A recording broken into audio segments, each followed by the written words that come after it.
Bienvenidos a Endo Podcast, el podcast de la Asociación Colombiana de Endocrinología, Diabetes y Metabolismo. En este episodio hablaremos sobre ejes hormonales femeninos, del crecimiento al ocaso, con el doctor Alex Ramírez y la doctora Diana Catalina Jaramillo. Este podcast es patrocinado por Laboratorio Tena, marca líder en incontinencia. Bienvenidos. Buenos días, buenas tardes o buenas noches, cualquiera que sea el tiempo para ustedes. Bienvenidos a esta primera entrega de la serie de podcasts que hemos titulado Endocrinología de la Mujer, el poder de las hormonas, que ustedes bien saben hacen parte de una unidad virtual académica de la Asociación Colombiana de Endocrinología. Hemos preparado entonces 3 podcasts y este es el primero de ellos. En este que hemos denominado ejes hormonales femeninos del crecimiento al ocaso, queremos explorar los hitos más importantes en el desarrollo de la mujer en cuanto al componente hormonal. Para esta primera entrega contamos con una invitada de lujo que me va a permitir presentar, obviamente antes de darle la entrada a la doctora. La doctora Catalina Jaramillo es médica, ginecóloga, endocrinóloga. Labora actualmente en la ciudad de Medellín y específicamente en la empresa Tugine Contigo y adicionalmente en Colpo Diagnóstico. Ella es miembro de ASEGIR, la Asociación Colombiana de Endocrinología, Ginecología y Reproducción. Doctora Catalina, ¿cómo me le va? Hola, doctor Alex, ¿cómo estás? Un saludo para todos los oyentes de este podcast. Agradeciendo primero a la Sociedad Colombiana de Endocrinología que me hizo esta invitación para hablar de este tema que para mí es mi pasión y mi profesión. Y me emociona mucho estar aquí contigo y con todos los que nos escuchan el día de hoy. Perfecto, doctora Catalina. Entonces, para que entremos aquí en confianza y bien tranquilos, yo me permito contarle que aquí nos tratamos es con el nombre de pila. Entonces, Catalina, voy a empezar rompiendo el hielo con una pregunta bastante interesante y es que queremos empezar desde las bases y queremos saber en el contexto prenatal qué importancia tienen las hormonas sexuales en esta etapa. ¿Cuál es ese primer hito que nos quisieras compartir, Catalina? Bueno, esto empieza aquí muy bonito y muy chévere, Alex, porque resulta que no es solo desde que nacemos, sino en la etapa prenatal. Las hormonas sexuales son muy importantes en la diferenciación que tiene nuestro cuerpo hacia una variante de determinado sexo, ya sea el sexo femenino o el sexo masculino. Y es que resulta que hay unos genes presentes en nuestros cromosomas que van a determinar o no que nos formemos hacia un lado o hacia el otro. Uno de estos genes muy importantes es el llamado gen SRY, que está presente en el cromosoma y hay otros genes muy importantes presentes en el cromosoma X que van a determinar que las células gonadales se diferencian hacia una gónada femenina que va a ser el ovario o hacia una gónada masculina que va a ser el testículo. Y además, porque no solo son a nivel genético esas diferenciaciones, sino que cuando ya la gónada se diferencia, el ovario empieza a formar unas células muy bonitas que se llaman ovocitos y que van a tener unas células que van a producir estas hormonas sexuales. En el caso de las mujeres, vamos a producir andrógenos que se van a convertir luego en estrógenos, que son los reyes y las reinas de este sistema endocrinológico femenino y son responsables de la diferenciación de los órganos sexuales internos hacia un fenotipo o hacia una forma de diferenciación femenina. Claramente todo este proceso está regulado inicialmente por las hormonas maternas, pero luego se activa este eje a nivel fetal, es decir, el hipotálamo, la hipófisis, los ovarios, los ovocitos y estas células se activan desde la etapa fetal para poder empezar a producir estas hormonas y poder hacer esta diferenciación.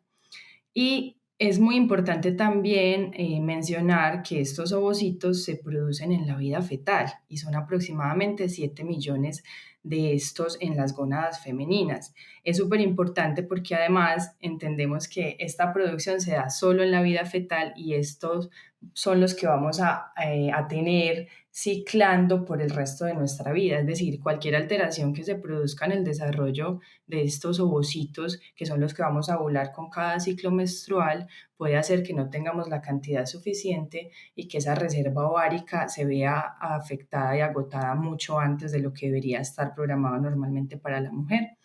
Entonces, todo indica que si no hay un correcto funcionamiento de este eje, también a nivel prenatal se pueden presentar problemas tanto de la diferenciación de los órganos internos, de los genitales externos, de la producción y la durabilidad de estas células sexuales, que en últimas van a afectar la fertilidad y la producción de estas hormonas, que no solo son importantes para los ciclos menstruales, la gestación, sino para un montón de funciones que tenemos las mujeres que están reguladas por la presencia de estos estrógenos en nuestro cuerpo. Y además, que es un dato súper interesante, es que estas hormonas sexuales parece que tienen que ver con la activación o inactivación de ciertas zonas cerebrales y de unas conexiones, de generar unas conexiones neuronales y sinápticas que van a determinar en ciertos casos algunas diferencias funcionales en los cerebros femeninos y masculinos, por así decirlo. Esto es un poco controvertido todavía, pero hay estudios que determinan que haya una activación específica de ciertos puntos del cerebro en las mujeres y activación de los receptores de estos estrógenos diferentes de los cerebros masculinos. Entonces, mira cómo todo esto tiene que ver desde la época prenatal y cómo todas estas hormonas influyen en esta época a favor o en contra de muchos procesos fisiológicos de los seres humanos. Muy bacano, o sea, en el solo segmento prenatal hemos visto escenarios ahí como puntuales que nos describe Catalina, tanto la diferenciación que al principio depende de las hormonas maternas y después toma el comando el eje fetal, como pasando por esa creación de reserva, por decir así, de los ovocitos, que son 7 millones en total, y el potencial de las alteraciones que nos pueden generar algunos elementos distintos de diferenciación genital, hasta pasar con este elemento que nos quiere cerrar es contándonos el componente cerebral. Catalina, y antes de pasar ya a ese segundo hito que probablemente sea la pubertad, ¿qué pasa con todas estas hormonas femeninas desde el componente prenatal? ¿Qué pasa, digamos, en la infancia hasta llegar a la pubertad? ¿Hay alguna transición ahí o qué sucede con las hormonas femeninas en ese tiempo? Bueno, esto se pone cada vez más interesante. Esto es como un cuento, como una novela. Entonces ya empezamos desde la etapa prenatal, que es como cómo inicia el cuento, ¿cierto? Pero el problema es que aquí hay una parte del cuento que casi que está en misterio, porque después del nacimiento, el eje que ya dijimos que estaba activo, ¿cierto? Porque tenía que hacer todo este proceso de diferenciación, de activación, de la creación de estas células, se frena y no se ha podido dilucidar bien qué pasa en la infancia, después más o menos de los 12 meses de vida, donde todavía persiste una activación en los bebés que está dado por la parte de las hormonas maternas, que puede incluso llamarse un término mini pubertad, porque algunas bebés presentan un poquito de botón mamario, algún, por ejemplo, flujito vaginal, o incluso a veces tienen menstruación y es por la activación todavía de ese eje que está activado por las hormonas maternas, pero de la nada este eje se frena. Parece ser, y hay algunos estudios que nos han mostrado que hay como un grupo de genes activadores y un grupo de genes inhibidores, y no se sabe cuál es el componente que hace que en esta época de la vida, en la infancia, los genes inhibitorios sean mucho más fuertes que los genes excitatorios o activadores. Y si es algo que no se sabe mucho, pues mucho menos se sabe qué es lo que hace que se activen estos genes activadores cuando empezamos en el proceso de la pubertad.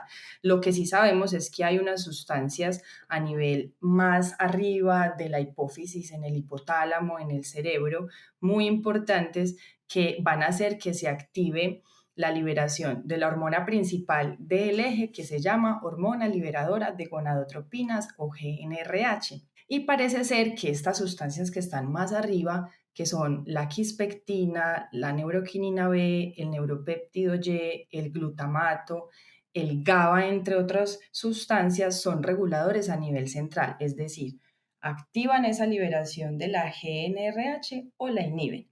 Y hay algunas sustancias, hemos estado estudiando mucho sustancias, factores sociales, culturales, genéticos. Aquí entra la epigenética, que es una rama muy interesante que nos está dando muchas luces al respecto de este tema, que pueden hacer que estas sustancias se activen de manera anticipada y es cuando vemos dificultades en el inicio de esta pubertad de manera precoz. Entonces, este eje que está apagado desde la infancia, más o menos a los 8 años en las mujeres en nuestra población, es que se empieza a activar y empiezan a generar liberaciones pulsátiles de esta hormona que se llama liberadora de gonadotropinas, que primero empiezan a hacer liberaciones nocturnas y luego empiezan a hacerse en la noche y en el día. Y esto hace que se liberen ya esas hormonas gonadotropinas que se van de la hipófisis hacia el órgano efector, en este caso el ovario. Viajan por el torrente sanguíneo y van a activar esos receptores de las células de los ovocitos, que son dos células muy importantes. Recordamos las células foliculares, la granulosa y las células de la teca, que en últimas lo que van a hacer es la producción de estas hormonas esteroideas sexuales que empezamos produciendo en la etapa prenatal, pero que estaban inactivas en esta etapa de la infancia. Entonces, la capturación de lípidos de la sangre se empieza a producir colesterol, luego progesterona, luego andrógenos, que en últimas en las mujeres se convierten en el rey y la reina que ya les dije que son los estrógenos. Entonces, esta producción de hormonas esteroideas ya en las células de los ovocitos del ovario, lo que termina de gestionar es el desarrollo de esos caracteres sexuales secundarios en las mujeres, como son el desarrollo de las mamas, de los genitales externos femeninos, genera también una serie de cambios a nivel corporal, como por ejemplo la acumulación de grasa y el engrosamiento de las caderas, la mayor turgencia o hidratación de la piel, la distribución de la grasa del cuerpo en las mujeres, menos fortalecimiento pues muscular. Y una cosa muy importante que se produce en la pubertad y es el estirón puberal, que no es más que el impulso del crecimiento de las placas óseas para alcanzar la talla final determinada, obviamente también por la parte genética.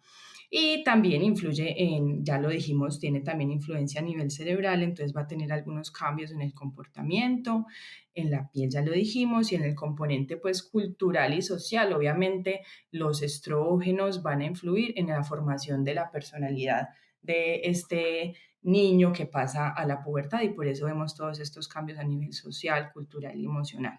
Entonces, el inicio y la terminación de este proceso parece que no sabemos bien qué pasa, que se apaga este eje, no sabemos muy bien pues cómo se reinicia, ya tenemos algunas ideas de las sustancias que empiezan a activar y a estimular y el proceso de pubertad termina en la mujer con la aparición de la primera menstruación, que es lo que llamamos la menarca, que no significa sino el inicio de los ciclos menstruales en la mujer y con ello la posibilidad de fertilidad, de gestar y el inicio de esa producción de hormonas sexuales para esas funciones de fertilidad y de gestación y funciones corporales diferentes a la gestación, como por ejemplo la salud ósea, la salud cardiovascular, la turgencia de la piel y las mucosas, el desarrollo de las mamas, como ya lo mencionamos. Y es muy importante tener en cuenta que todo este proceso está influenciado por esas sustancias que hemos estado estudiando, las hormonas, la epigenética, activadores o inactivadores de los ejes hormonales que pueden ser de manera temprana y generar pues la alteración más importante en esta etapa de la vida, que es la pubertad precoz.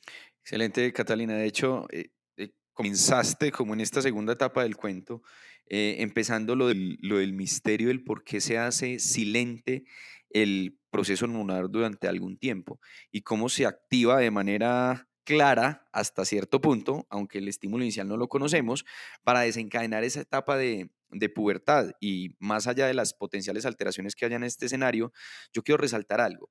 Y es que aquí la doctora Catalina nos ha enfatizado cuando se generan ese desarrollo de caracteres sexuales secundarios, todas estas modificaciones hormonales, cómo van de la mano con modificaciones directas a elementos como el metabolismo de los lípidos, la composición corporal, el metabolismo óseo, la masa ósea, obviamente, y algunos elementos que pueden tener relación directa con el riesgo cardiovascular. Y le resalto eso a nuestros colegas que nos están escuchando, porque muy probablemente sean temas que en la segunda y en la tercera entrega del podcast vamos a retomar con la doctora Natalia Aristizábal hablando de salud ósea y con la doctora Sandra Mora cuando hablemos de composición corporal. Miren cómo esto va teniendo una línea y unas etapas, ¿cierto? Lo que hoy estamos hablando aquí con Catalina lo vamos a retomar con Natalia y lo vamos a retomar con Sandra. Y aún más, a futuro cuando vean la entrega de los webinars en el marco de riesgo cardiovascular, muy probablemente lo vamos a retomar. Y el otro elemento interesante que nos menciona ahí Catalina y que también quiero resaltar es el impacto del desarrollo sobre elementos como la personalidad. Y es que bien sabemos qué tan estrecha es esa relación entre las hormonas y los cambios comportamentales y la personalidad. Pero entonces el cuento no acaba acá y esto es tal vez lo más interesante, es que nos vamos a pasar a otro capítulo adicional de esta historia que nos está compartiendo Catalina, y es que vamos a entrar a la etapa de la edad fértil. Entonces, en ese sentido, Catalina, cuéntanos un poquito qué cambios podrían presentarse durante la edad fértil en todo el componente hormonal. Pues obviamente no todos en virtud del tiempo, pero digamos que sí los más trascendentales y los que marcan ese otro hito para las mujeres en el desarrollo. Claro que sí, Alex. Bueno, entonces si ya entramos en la etapa de que estamos ciclando y tenemos nuestra época fértil, la flor de piel, pues que se determina aproximadamente cada mes la posibilidad de tener un embarazo, y como no hay una fecundación y una implantación de un embrión, entonces la menstruación en caso de que ese sea el término de esta situación.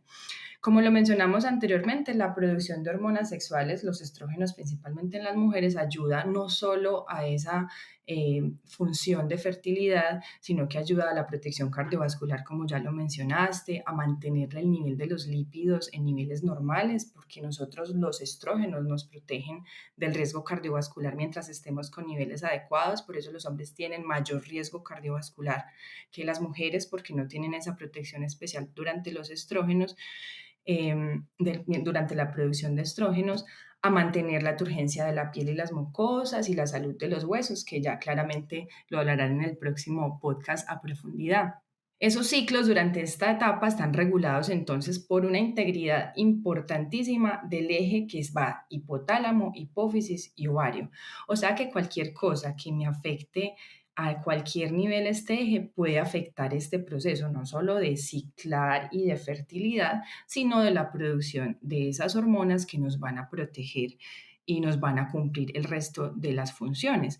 Por ejemplo, uno de esos efectos solo es la edad. Quiere decir que a medida que vamos aumentando edad, esos pulsos de la hormona liberadora de gonadotropinas también puede cambiar y volverse un poco menos efectivos, por ejemplo, al final de la etapa reproductiva, y esto hace que nos cambien un poco los ciclos menstruales, la cantidad de sangrado y que den algunos síntomas asociados que probablemente hablaremos al final de este podcast.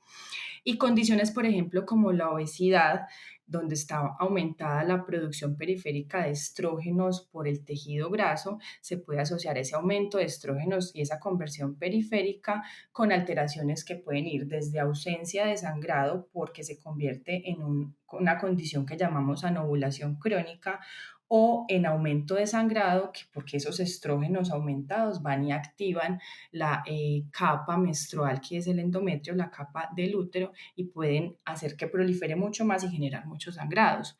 Por ejemplo, otra cosa que puede pasar en esta época, los trastornos alimentarios o el estrés pueden generar un bloqueo ya a nivel central, a nivel de la producción de GnRH y de gonadotropinas, y esto nos va a producir en últimas ausencia de menstruación, o lo que llamábamos antes amenorrea. Otra supermencionada, el ovario poliquístico, el síndrome de ovario poliquístico, de ovario androgénico, donde lo que sucede es que hay un aumento de folículos o de estas células que son activas cada mes. Entonces, al haber un poco más de estas células se produce un poco más de hormonas, y este desbalance pequeñito de producción de hormonas al alza puede hacer que no se dé la ovulación de manera adecuada, porque el eje, el hipotálamo, hipófisis, ovario es muy bonito, pero tiene que estar todo correctamente funcionando en el tiempo preciso, con la cantidad precisa de hormonas, y que los receptores estén disponibles para que se pueda dar. Entonces, esta producción alterada de hormonas de los ovarios poliquísticos hace que los ciclos y los sangrados se alteren y que se aumenten un poquito ese nivel de andrógenos, produciendo los estigmas de hiperandrogenismo, que son acné, aumento del vello o hirsutismo, piel grasa, alopecia en patrón androgenético y también aumento del riesgo cardiovascular por esa alteración a nivel metabólico en lípidos y en glucosa. Cabe anotar que durante esta etapa, independiente de cualquier condición que pueda haberla afectada, como estas patologías que acabamos de ver o condiciones que pueden afectar el eje o embarazos, también existen medicamentos que frenan el eje como los anticonceptivos, por ejemplo, o algunos medicamentos que pueden elevar una hormona que se llama prolactina, que también puede hacer que se inhiba la liberación de gonadotropina si hace un bloqueo a nivel central.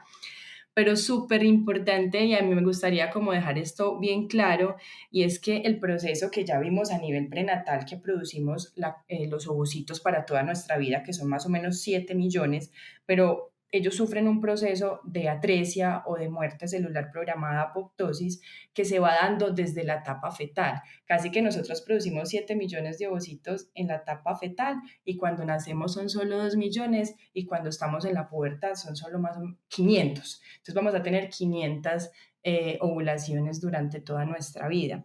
Y este proceso es independiente de cualquier liberación hormonal, de gonadotropinas, de GnRH. Quiere decir que nosotros mes a mes vamos perdiendo los ovocitos que vamos reclutando en ese proceso de formación de atresia o muerte de estas células germinales y son las células que nos van a determinar o no nuestra fertilidad y nuestra producción hormonal.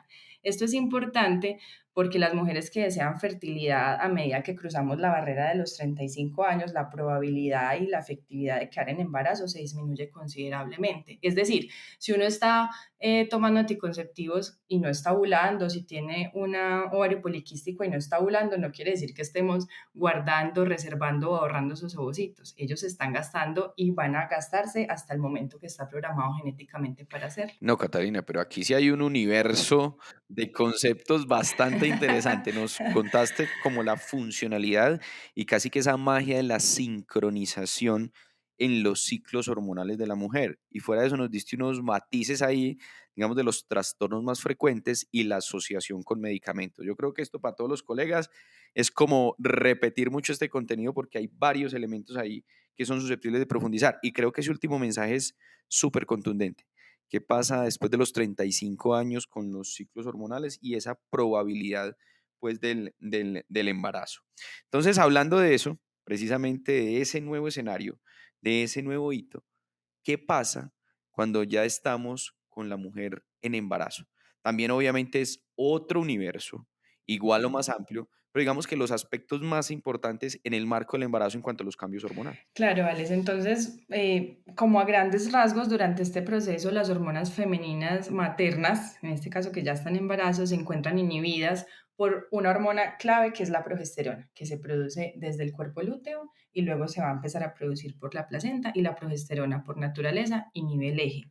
Pero resulta que la placenta es un órgano endocrinológico productor de hormonas y de muchas sustancias y se encarga de producir hormonas, entre esas un estrógeno muy importante que se llama estriol, en grandes cantidades porque no es tan potente como en estradiol, pero este se encarga de suplir las funciones que debería suplir los estrógenos producidos por las células maternas. Y además hay otras hormonas como por ejemplo el cortisol, el lactógeno placentario, la gonadotropina coriónica humana, la oxitocina y la prolactina, que tienen funciones muy específicas en las etapas de la gestación, del parto y la lactancia, que van a estar activando o inactivando los ejes a medida que se vayan necesitando. Entonces, básicamente, en resumen, es una inactivación del eje, pero la placenta se encarga de producir lo que necesitamos para cumplir con el resto de las funciones que necesitamos según la producción de estrógenos, en este caso el estrógeno natural de la placenta, que es el estriol. Excelente, Catalina. Retomaste el concepto y destacaste a la placenta como un órgano endocrino transitorio en el caso del embarazo. O sea, súper bacano. Bueno, pero pues ya estamos llegando al ocaso. Dijimos que íbamos a acompañar como ese ciclo de la mujer, desde los inicios, acompañarla por la edad fértil, pero ya estamos llegando como a la fase final tanto del ciclo hormonal como del podcast. Entonces yo quisiera que nos acercáramos a ese ocaso y algunas aproximaciones, lo más importante desde el punto de vista endocrino, a la etapa de la menopausia. Claro, y este es como el fin del cuento, porque resulta que aquí, no el fin del cuento de la mujer, no es que aquí se nos acabe la vida, pero sí se acaba la producción de nuestras hormonas. Y es otro mundo también, nosotros somos bastante complejas, pero bueno, resulta que como ya lo hemos mencionado, nuestros ovarios vienen programados con un número finito de óvulos y de ovulaciones, y esto también significa que, como ya sabemos, en estas células de estos ovocitos se producen las hormonas sexuales, los estrógenos, también hay una fecha de cese de actividades en cuanto a esa producción hormonal. Entonces, el hecho de que haya menos folículos ovulatorios produciendo esta hormona hace que se disminuyan los niveles de estrógenos necesarios para mantener la regulación de este ciclo ovárico. Es decir, ya sabemos que los ejes hormonales funcionan con retroalimentación positiva y negativa. Si tenemos la hormona muy bajita, el cerebro empieza a producir las liberadoras para que se active la producción. El problema es que como aquí el órgano efector, que es el ovario, ya no tiene folículos, se sensa el cerebro que hay muy poquitos estrógenos y empieza a liberar un montón de hormona liberadora de gonadotropinas y a liberar un montón de gonadotropinas para que lleguen al ovario, pero no hay quien lo produzca. No hay quien produzca estrógenos porque ya no hay casi ovocitos. Entonces, lo que se genera es eso, gonadotropinas elevadas y estrógenos bajitos, que en últimas es la definición bioquímica o de laboratorio de la menopausia. Y este proceso se sigue dando asociado a algunos cambios que, como ya lo dijimos, cuando se empieza a alterar esta producción de hormonas, empiezan a haber alteraciones del ciclo menstrual, ciclos más cortos, sangrados más abundantes y otros síntomas como los sofocos, los síntomas vasomotores tan mencionados en la menopausia, la fatiga, el dolor articular y muscular, que son síntomas olvidados, perdidos, que no preguntamos, pero que son de los más prevalentes durante esta etapa, sensación de resequedad en la piel, en las mucosas, entre otros síntomas pues físicos, y alteraciones también a nivel emocional, porque el cerebro tiene receptores de estas hormonas estrogénicas y nos regulan un poquito el ánimo, como lo vemos comúnmente en las mujeres que ciclan durante su proceso de fertilidad. Estos síntomas pueden ser leves o inexistentes, pueden desaparecer o persistir durante este proceso de transición, y es donde tenemos que entrar los médicos a ayudar a las mujeres a transitar por esta etapa, que es una etapa normal del ciclo vital de la mujer, pero que sea un tránsito de manera un poco más amigable para que no se afecte la calidad de vida y podamos seguir teniendo nuestra vida común y corriente. Finalmente, las funciones de la producción hormonal y ovárica cesan y estamos definitivamente en la menopausia, que la definición bioquímica ya la dimos y la definición sintomática es ausencia de menstruación durante un año. Puede haber todos estos síntomas molestos y lo otro que pasa es que como ya no tenemos estrógenos, pues no vamos a menstruar, pero también vamos a tener carencia de esos beneficios y protección que nos brindaban estas hormonas sexuales. Es por eso que después de la menopausia empiezan a aparecer patologías que aumentan su prevalencia, como la hipertensión arterial, las dislipidemias, el aumento del riesgo cardiovascular, el metabolismo cambia y hay más acumulación de grasa y pérdida de músculo, lo que nos aumenta también el riesgo metabólico y cardiovascular, la resequedad en las mucosas, en los genitales, lo que nos genera el síndrome urogenital, y la salud ósea con su principal estandarte, que es la osteoporosis, porque los estrógenos son importantes en esa regulación, equilibrio de formación y recambio óseo. Al no haber estrógenos, pues este recambio óseo se da de manera exagerada y empezamos a tener huesos porosos, deteriorados y de mayor riesgo de fractura. Y hay también algunas alteraciones, como ya lo mencionamos, a nivel cerebral, en el sistema límbico y en la corteza, donde las mujeres después de la menopausia tenemos más asociación con algunos deterioros cognitivos, pérdida de la memoria, alteraciones comportamentales y emocionales, y debemos evaluar también todas estas patologías que acabamos de mencionar, preguntarlas, evaluarlas, prevenirlas y tratarlas en caso de que se presenten, y para eso utilizamos muchos medicamentos, entre esos la terapia de reemplazo hormonal, que lo que hace es reponer esas hormonas que ya no está produciendo la mujer durante algún tiempo, analizando obviamente si es una candidata o no aceptable y si tiene riesgos o no para tomarla o no tomarla, para ayudar a la mujer a transitar en este proceso de una manera más tranquila. Claramente el papel fundamental lo tiene la carencia de los estrógenos, pero también hay que recordar, como lo mencionamos anteriormente, que los estrógenos vienen de la conversión de los andrógenos y estos también tienen un papel fundamental en síntomas como por ejemplo la fatiga, la pérdida de masa muscular, hasta el riesgo óseo y cardiovascular que conlleva. Y uno muy importante que se nota más en esta época de la vida, que es la disfunción sexual, el deseo sexual hipoactivo. Incluso nosotros también en este proceso hacemos reposición con andrógenos cuando está indicado y cuando están en niveles muy bajos. Entonces, mira cómo esto termina como en el cuento de falta de estas hormonas que hacen que cambien. El principal factor que se va a alterar aquí es la fertilidad, ¿cierto? Que dejamos de ciclar y de tener este proceso a nivel de la fecundidad, producción de ovocitos e implantación y un útero donde tener una implantación, pero mira que también tiene que ver con muchas patologías y muchas otras funciones donde a partir de esta etapa empezamos a tener igualarnos a nivel de los hombres, a nivel de riesgo cardiovascular y de otras muchas patologías que se desencadenan después de este proceso. Básicamente, las hormonas también nos protegen de muchas enfermedades y en este último proceso empezamos a tener carencia de ellas y a extrañarlas bastante. Catalina, mientras vas pensando de tal vez el mensaje final para nuestros colegas, yo quiero resaltar algunos de los ítems que nos has compartido hoy día. Y empiezo por el que mencionaste en este último hito y es reconocer que las mujeres son muy complejas, hormonalmente hablando. Así los hombres lo suframos desde otros escenarios, es absolutamente cierto. Y vos en la descripción que das de los hitos hormonales lo dejas muy claro. O sea, esa magia de la sincronización que hay con las hormonas y en los ciclos femeninos sí que es al lugar. Nos contaste y todos los colegas lo escucharon, esos 5 hitos más importantes, el componente prenatal, pasando por ese silencio hormonal, por decirlo así, luego la pubertad, la edad fértil, el embarazo y la menopausia. Y nos contaste no solo esos ciclos normales, sino también que nos diste algunas aproximaciones a los trastornos que se presentan durante la vida de la mujer.